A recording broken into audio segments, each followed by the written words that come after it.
पिछली वीडियो में हमने देखा था अल्लाह ताला ने सूरह नहल की आयत 68 और 69 में जो बातें बताई थी शहद की मक्खी के बारे में, साइंस की रिसर्च ने उसे सच साबित कर दिया। अब जो दो बातें बाकी थी उसके बारे में हम खुलासा करेंगे। अब इसी आयत के उस लफ्ज पर गौर करते हैं जिसने सबको हैरान कर दिया, यखरुजु मिन बुतूनिहा। अल्लाह ताला ने इस लफ्ज को बत्न नहीं कहा है बल्कि बुतून कहा है।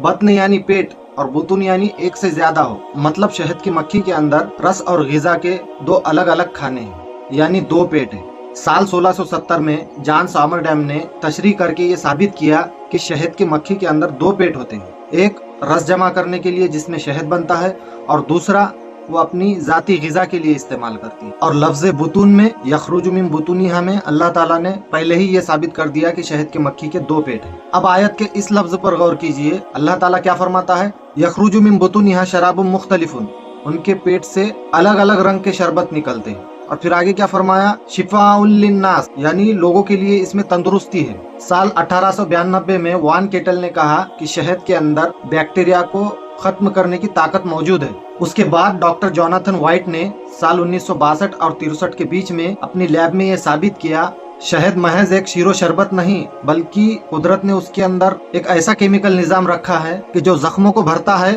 और अंदरूनी बीमारियों से लड़ता है। इस कायनात के मालिक ने शहद की एक छोटे से मक्खी के वजूद के अंदर हिकमतों का कैसा अजीम जहां आबाद कर रखा है, जिसे देखकर दुनिया हैरान हो जाती है। सुभान अल्लाह। दोस्तों, अब आते हैं हम उस बात पर कि मैंने कहा था कुरान को लेकर आपके दिल में कोई डाउट नहीं रहेगा। जो मैं अपनी वीडियो में तर्जुमा लेता हूँ तो वह आला हजरत इमाम अहमद रजा के कंजुल ईमान से लेता हूँ। जब आप कभी मेरी वीडियो देखकर कुरान में अगर मायना तलाश करोगे, आयत तो सेम ही रहेगी, थोड़ा बहुत अगर मायने में चेंज आया तो ये मत समझिएगा ये तो अल्फाज है ही नहीं कुरान में। जो हार्ड अल्फाज होते हैं मैं उसे तशरीह या तफसीर से उठाता हूँ उसी आयत की। देखिए, कुरान के तर्जुमान तो बहुत है, जैसे आला हजरत का कंजुल ईमान, मौलाना अशरफ अली थानवी का बयानुल कुरान, सैयद अबुल आला मौदूदी का तफहीमुल कुरान, मुफ्ती मोहम्मद शफी का मारिफुल कुरान, और इनके अलावा और भी जैसे शाह अब्दुल कादिर, शाह रफीउद्दीन दहलवी, डॉक्टर ताहिरुल कादरी, मौलाना फतेह मोहम्मद जालंधरी ने भी कुरान के तर्जुमे किए हैं और भी बहुत सारों ने कुरान के तर्जुमे किए हैं।